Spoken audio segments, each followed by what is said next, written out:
Hello and welcome to this, the visual edition of the Backstage podcast with all the latest interviews and news from the world of TV and film. I'm Katie Spencer and I'm joined here by Sky's entertainment reporter Claire Gregory. Hello. And also coming all the way from New York, it's Stevie Wong, TV and film reviewer. Hello. Coming up on this week's show. Get them.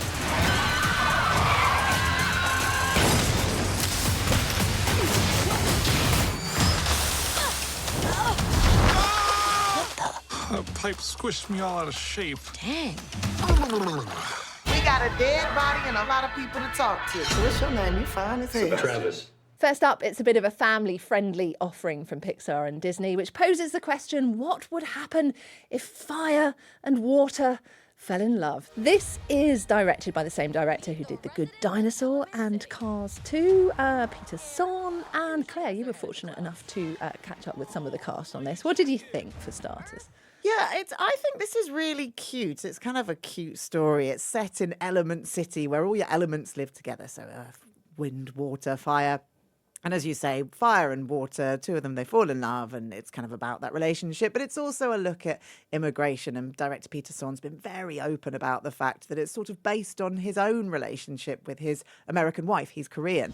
And it wasn't just Peter who had a personal connection to the story either. When I caught up with Leah Lewis, who voices our main character Ember, and Mamoudou Athie, who voices Wade, the watery man, he talks about how it had a really personal connection for him as well in terms of the story of immigration. I became a citizen while we were making this movie. I remember even before I did Jurassic here, I was almost not able to do it because of the COVID situation shut down the immigration offices and blah, blah, blah. So I was like, oh my God, this is crazy.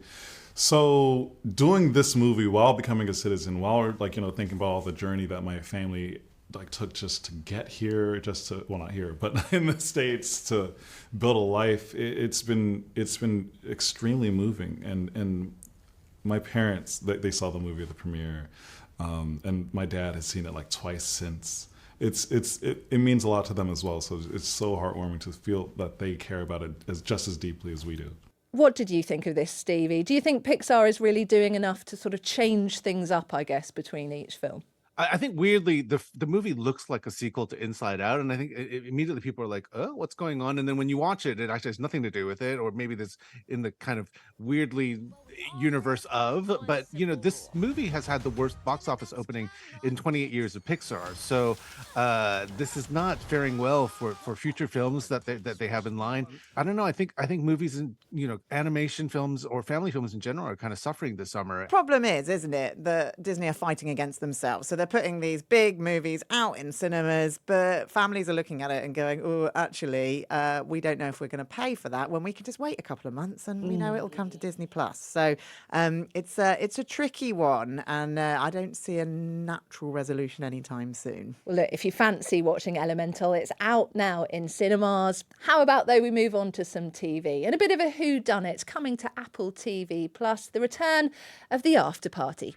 If you didn't catch the last series, that series, season 1, all centred around a high school. This time the season returns with a different murder mystery based around a wedding. We should say you don't need to have caught season 1, really, do you, to enjoy this? No, not at all. This is completely standalone. And what's quite fun about the Afterparty, both first series and now this, is each episode is told from a different character's perspective, and each of those perspectives has its own genre, the idea being that it sort of matches up with that character's personality. So the night is retold each episode, and you kind of get breadcrumbs along the way as to the murder mystery. So it's a really kind of good, fun way of telling that story. Brilliant cast as well, isn't it, Stevie? That's one of the elements that hooks you in with this. Oh, yeah. Not only is the original cast members, Tiffany Haddish, Sam Richardson, and Zoe Chow, returning for the Afterparty, this season also has John Cho, Paul Walter Hauser, Ken Jeong, and also a certain Jack Whitehall.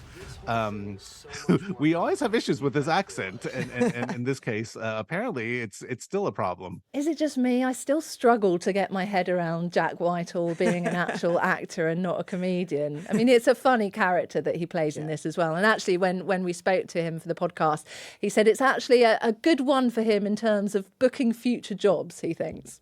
It's also a great job for your showreel, because there's so many different little calling cards that you can add into a showreel having done this. and it's going to be great to send it to our agent and say, I want this out to all of the directors in the period drama space, in the heist movie space. Yeah. Like, this just shows that I can do all of these genres. Get this to Wes Anderson. Let them know I'm a real actor. Yeah. Yeah. Well, look, it might not be sort of laugh out loud, hugely funny, but it's entertaining enough, I think, is what we agree on. Next up, though, a bit of a genre-mashing one for you. A coming-of-age story mixed in with a bit of a gangster tale. It's coming out on Sky, and it's called Then You Run. So this is an 8-part drama based on a novel called You, and it follows 4 rebellious teenagers from London. They're sweary. It's by a series of unfortunate events, they end up in Rotterdam.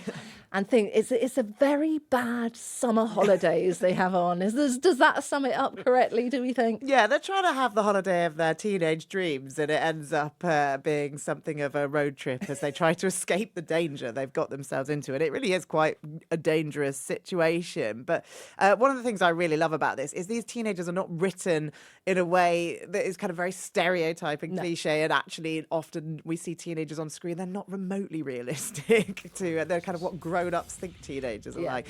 Whereas these guys very much, they seem very authentic. And it's all about the chemistry between the lead actors, isn't it, Stevie? Oh, yeah, totally. And what a good cast. Leah McNamara, who you might remember was in Normal People, Vivian Opera, who was in Rye Lane a couple months ago, and she was the lead in that, and she was so wonderful, and so nice to see her on this screen. Yasmin Monet Prince, who was in Hannah in a show that we all liked, and a newcomer named Isadora Fairhurst. And so the fact that these 4 young ladies are so good together as friends, and they're very believable, is really the whole point of this show. And it's just, I know you talked to them, Claire, recently about the series.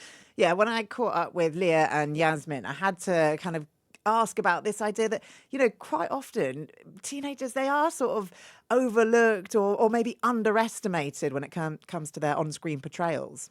As soon as I read the script, it was so natural, and that's what drew me to it. Just the banter between them, especially the fact that as girls, they were just cussing each other out. And you're like, yes, this is normal. This is what they do, especially when you're close to people. You don't really be sweet with one another. You just tell them the truth, or you just kind of annoy them. So I think that's what really drew me to it. Girls are not like these perfectly poised, just like always looking lovely and like always speaking so one and like braiding each other's hair and sitting around and like having pillow fights and just like girly things. Like I love how they're almost like the antithesis of that, but that is like womanhood, and that's like, being a teenager and like being with your friends, like you're always slagging each other, like you're always having fun. And I also kind of like, I like how in my mind they're kind of like the outcasts like within their school, but like they don't want but they're fine with that. Like they are such a close knit, and I feel like all their personalities are so different that they all just bounce. Like I think we all bounce off each other, but the characters are all so different, and I feel like